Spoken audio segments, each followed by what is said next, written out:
Gara-gara teledor, posisi tersangka kasus pembunuhan Subang terdeteksi pasca eksekusi korban. Namun sebelum lanjut, jangan lupa subscribe channel ini ya guys, agar kalian tidak ketinggalan berita terbaru seputar dunia selebritis. Kalau kalian sudah subscribe, mari kita lanjut dan tonton video ini sampai habis ya. 100 hari sudah melewati. Kasus perampasan nyawa di Subang yang terjadi pada 18 Agustus 2021 masih belum juga diumumkan nama-nama pelakunya. Akan tetapi, diyakini sebelum 2021 berakhir, pihak kepolisian akan mengumumkannya. Alasannya, karena makin banyak alat bukti yang mulai terkuak yang bisa mengarah kepada pelaku tersangka perampasan nyawa di Subang dengan korban Tuti Suhartini dan Amalia Mustikaratu alias Amel. Ada alat bukti yang mengarah kepada tersangka perampasan nyawa di Subang. Salah satunya ialah ditunjukkan dari posisi terakhir HP milik Amel yang terdeteksi masih aktif ketika eksekusi kepada Tuti dan Amel sudah dilakukan. Terkuaknya posisi tersangka kasus perampasan nyawa di Subang pada 18 Agustus 2021 pagi itu, tersangka teledor gara-gara kepo, ingin mengetahui pesan-pesan yang masuk ke HP milik Amel. Hal itu muncul dari hasil analisa terbaru Anjas melalui kanal YouTube Anjas di Thailand yang tayang pada Minggu 28 November 2021. Apalagi media massa juga sudah memberitakan jika 3 alat komunikasi milik korban Amel yang saat ini sudah berada di tangan tim penyidik kasus perampasan nyawa di Subang. Anjas mengatakan kemungkinan keberadaan 3 alat komunikasi milik korban Amel itu bisa mengarah kepada tersangka kasus pembunuhan Subang. Anjas mengingatkan kembali yang dimaksud tersangka ialah pelaku, otaknya, orang yang membantu, dan juga orang yang mengetahui. Berdasarkan keterangan dari salah satu anggota tim kuasa hukum Yosef, Deden Nasution, 3 alat komunikasi milik almarhum Amel tersebut saat ini sudah berada di tangan pihak penyidik. Dikemukakan Deden jika dalam pemeriksaan terakhir Yosef di Mapolda Jabar pada Kamis 25 November 2021, dalam pemeriksaan BAP Yosef ditunjukkan 10 alat komunikasi. Pemeriksaan masih berlangsung. Tadi Pak Yosef dalam BAP ditanya terkait 10 HP, di mana 3 diantaranya HP tersebut milik korban, tutur Deden Nasution.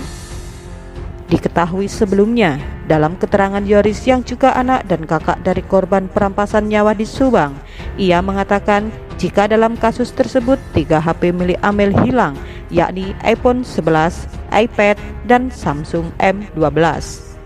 Dengan pernyataan dari Deden tersebut, kemungkinan saja 3 HP milik Amel tersebut sudah ditemukan dan saat ini berada di tangan penyidik. Kembali Anjas dengan obrolannya dari sumber yang istimewa, yaitu orang yang mampu melacak keberadaan HP baik dalam keadaan aktif maupun tidak aktif dengan melacak BTS-nya.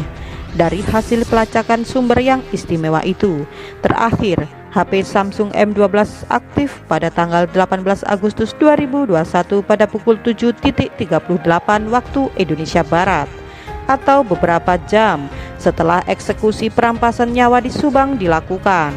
Dari hasil pelacakan tersebut, posisi terakhir Samsung M12 berada di antara TKP dengan Polsek Jalan Cagak Subang dan tidak jauh dari Budaran. Menurut Anjas, ada 2 kemungkinan tentang titik lokasi terakhir keberadaan Samsung M12 itu.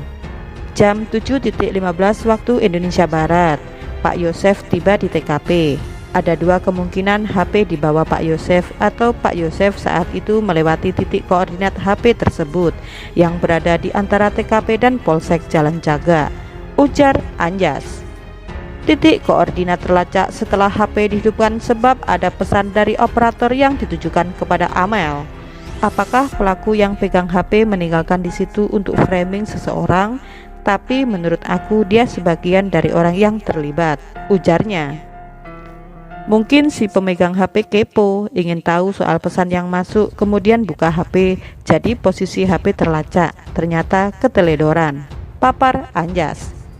Menurut Anjas, kalau melacak nomor yang terdaftar di Samsung M12, aktivitasnya terhenti pada tanggal 14, 15, dan 16 Agustus. Bisa jadi ada kemungkinan Amel ganti-ganti nomor operator. Sementara dari sumber istimewa, Anjas juga menyebutkan jika untuk HP iPhone 11 milik Amel, hingga seminggu yang lalu terlacak masih aktif dan ada nama pemegangnya. Bisa jadi HP iPhone 11 tidak hilang seperti yang dikemukakan Yoris, akan tetapi jauh sebelum pembunuhan Subang terjadi, Amel sudah memberikannya kepada seseorang. Tapi yang jadi pertanyaan ialah, kenapa sekarang HP iPhone 11 tersebut sudah berada di tangan tim penyidik? Berikutnya, benarkah dari ketiga HP tersebut akan bisa mengarah kepada pelaku, dalang, atau orang yang mengetahui dan juga orang yang membantu pembunuhan Subang? Menurut Anjas, bisa saja. Terima kasih sudah menonton video ini sampai habis ya guys. Jangan lupa like, comment, and subscribe. Dan sampai jumpa di video selanjutnya. Tetap patuhi protokol kesehatan.